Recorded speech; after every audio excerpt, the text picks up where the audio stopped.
Bom, como o Bruno falou, então, eu trabalhei um tempinho já no mercado americano com muita ênfase em API, com certeza em APIs há bastante tempo. Mas essa conversa que eu quero ter com vocês hoje, deixa eu voltar aqui atrás, sobre segurança de API, e várias dessas conversas, dessas palestras que já tivemos ontem e hoje aqui, foram focadas num pessoal que tem mais estrada, um pouco mais de experiência na área. E essa conversa de hoje é para o outro espectro, né? Para o pessoal que está começando, para o júnior. Né?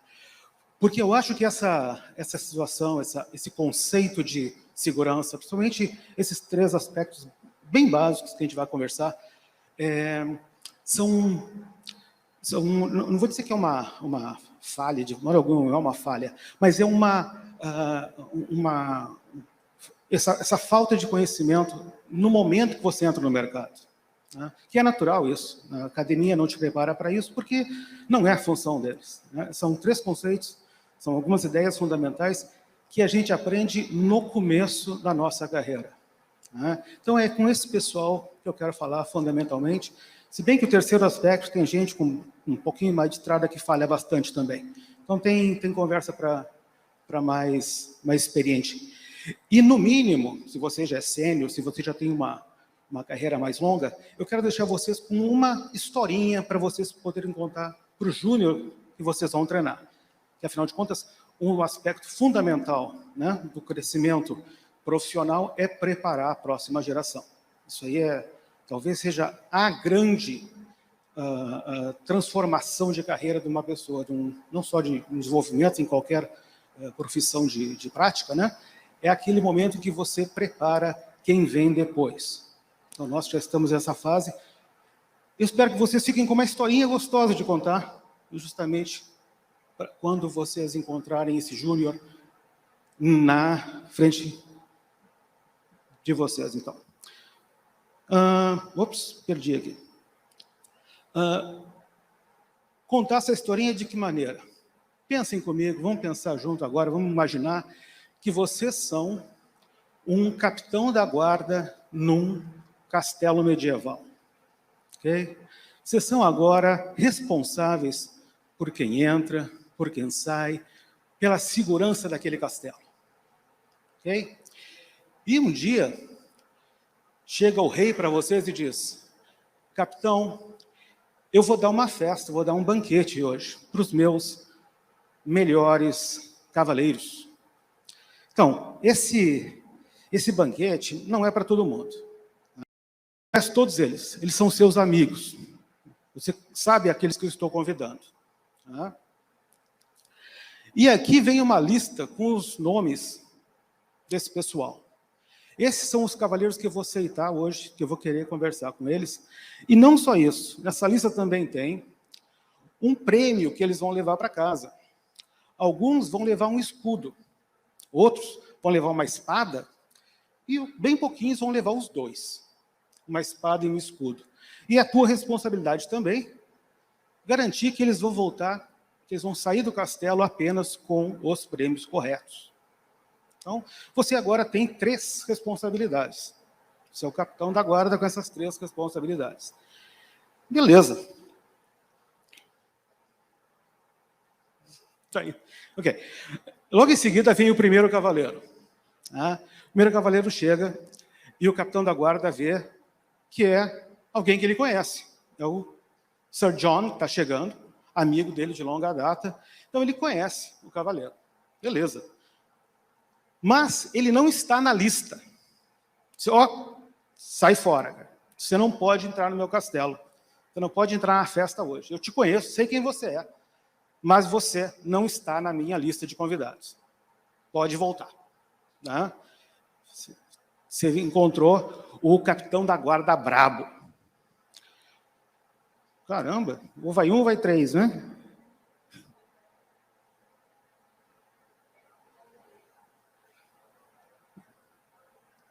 Logo em seguida vem o segundo cavaleiro.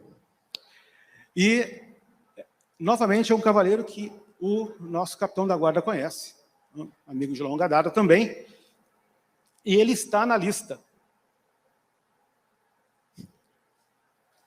Ele está na lista e é permitida a entrada no castelo. Okay? Então, o que aconteceu é que o cavaleiro pode entrar, por favor, entre, venha, se divirta, está tudo ok, pelo menos por enquanto. Mais um se aproxima, e esse é um cavaleiro desconhecido. O capitão da guarda nem sabe com quem ele está falando. Então, imediatamente, ele manda ele sair do castelo também. Vai embora, nem chega perto, não pode nem chegar até o portão. Tá?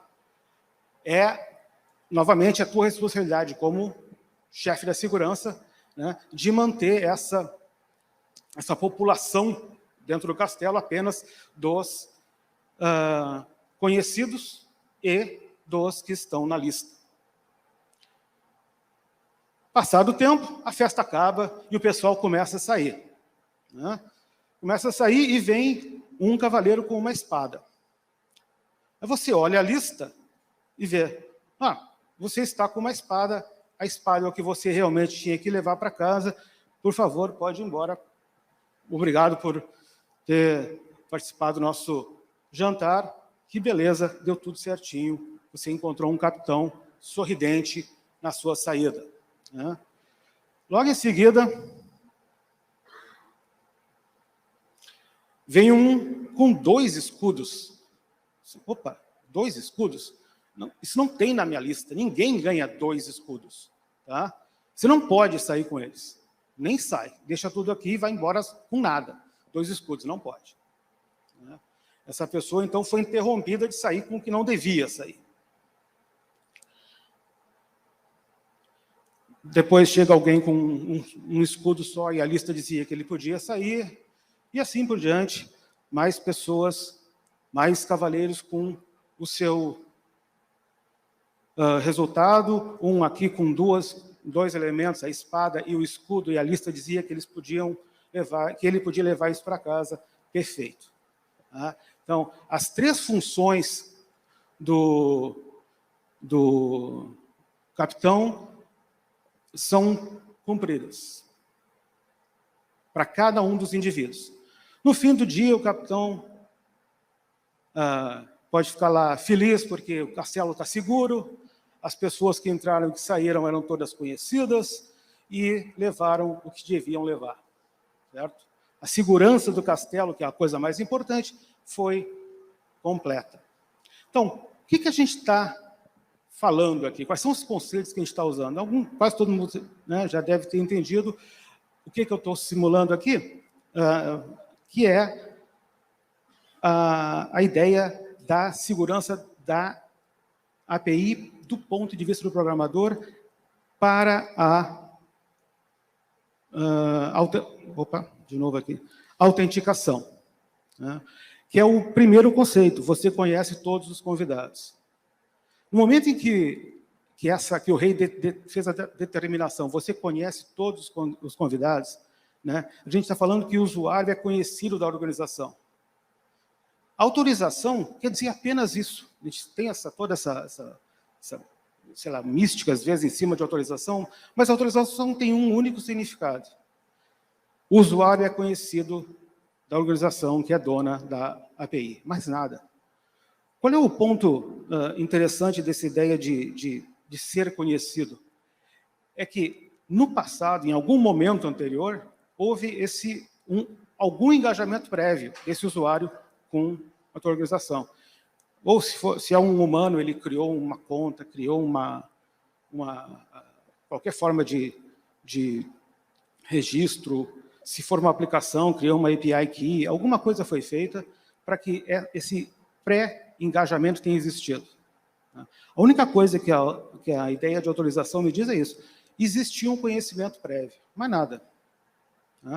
Isso é fundamental, porque é o mais elementar dos processos de autorização, de segurança, que é a autorização. Que é, novamente, uma coisa de responsabilidade do programador. Você, como desenvolvedor, você, como o criador daquele pedaço de código, daquela API, tem essa obrigação. Isso é da responsabilidade do desenvolvedor. Várias organizações, agora você tem formas de automatizar isso, você tem API gateways que supostamente não deveriam deixar um usuário autorizado nem chegar no teu código, mas isso não importa. Você, como desenvolvedor, você, como a pessoa encarregada daquele código, tem que ter certeza que isso está acontecendo. Né?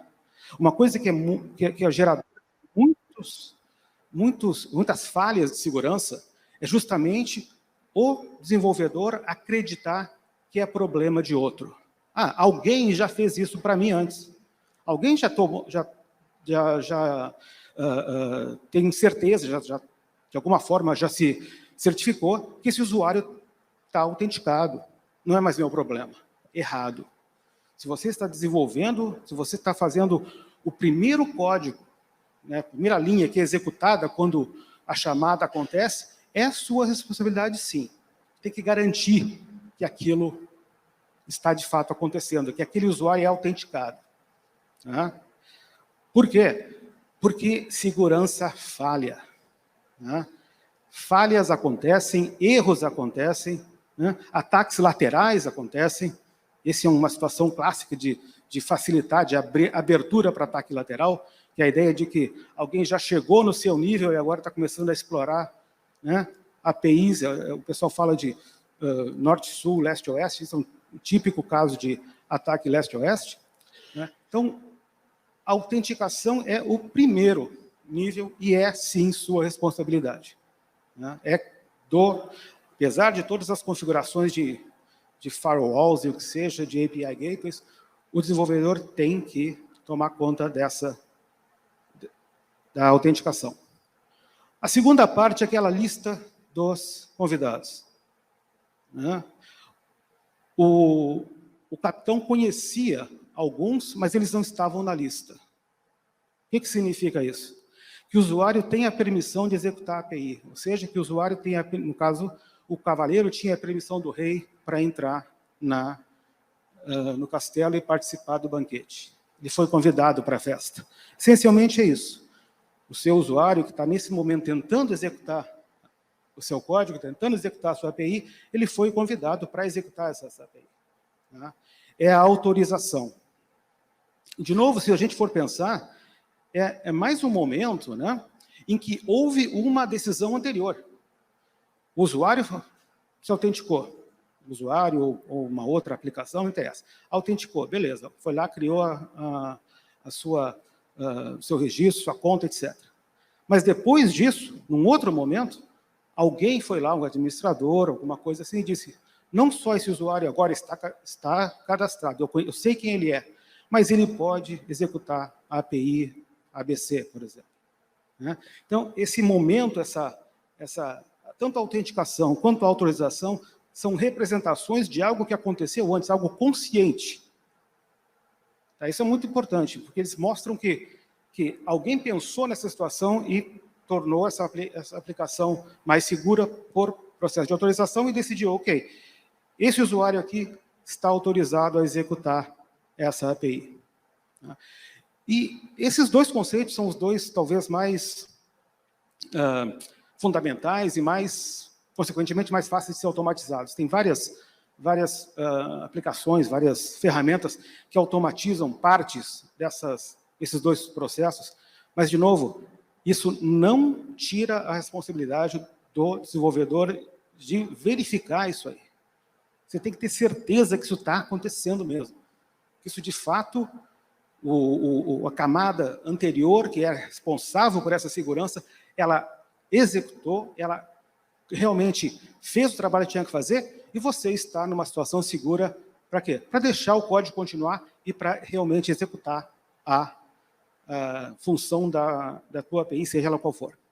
Tá? Então, autenticação e autorização.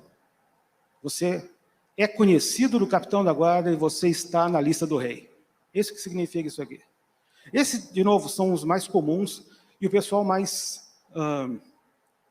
comuns, mais fundamentais, e o pessoal mais experiente, com certeza, já teve exposição a várias dessas situações.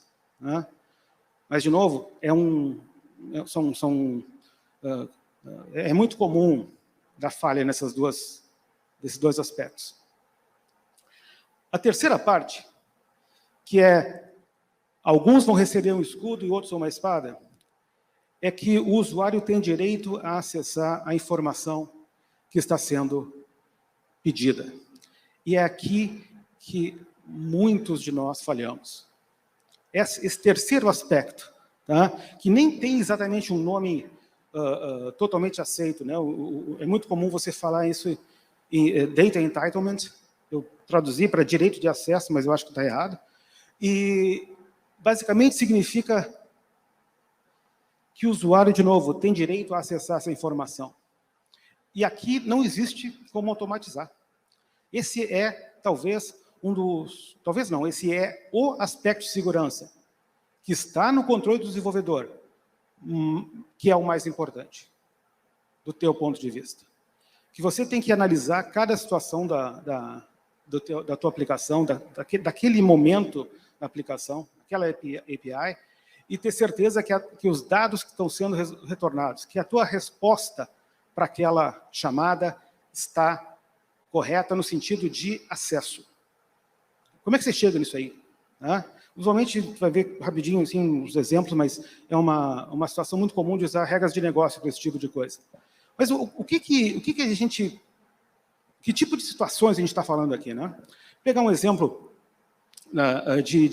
de saúde também, né? Que tinha um exemplo anterior aqui sobre a Walgreens. A Walgreens é um exemplo, é uma farmácia, né, que tem muita informação de saúde, e uma coisa que é muito comum, né, principalmente no mercado americano, do jeito que a saúde é montada, são as informações de saúde das famílias. Tem a pessoa primária naquela conta e ela tem acesso à informação de saúde de várias pessoas, tipo, por exemplo, uma mulher que é a principal de uma conta que tem acesso às informações das crianças, por exemplo. Isso é muito comum. Mas não é tão simples assim. Tem dezenas de situações que as coisas começam a ficar mais complicadas. Uma coisa que aconteceu, interessante foi ter aparecido o Walgreens aqui, é uma situação em que uma das crianças, dos dependentes, no caso, tinha sido legalmente emancipado. Aquilo, só o ato de estar emancipado, já tira da mãe o direito de ter acesso à informação. Isso é um caso real mesmo, aconteceu, foi um problema de RIPA e deu um pequeno processinho lá, perdeu um dinheiro. Então, esse tipo de coisa é responsabilidade do desenvolvedor. É você mesmo, né? É o desenvolvedor, junto com o líder técnico, junto com o arquiteto, que tem que ter certeza de que está fazendo a coisa certa. E é difícil pra caramba, mas você tem que ter essa consciência. Eu tenho que entender o meu negócio, né? Sendo júnior, sendo meio de carreira, sendo não interessa. Você tem que ter consciência de que essa é uma responsabilidade sua, que você tem que pensar nesse aspecto de acesso o tempo todo. O tempo todo no sentido de a cada API que você escreve, cada alteração que você faz numa API também, que aí quase sempre, gente, isso é uma questão, infelizmente, da nossa profissão, a primeira versão, às vezes, até que está funcionando. E aí a gente faz uma alteração. E aí a gente fez bobagem. Né? Ou não tem teste para aquele caso específico e a gente deixa passar alguma coisinha. Qual é a consequência disso?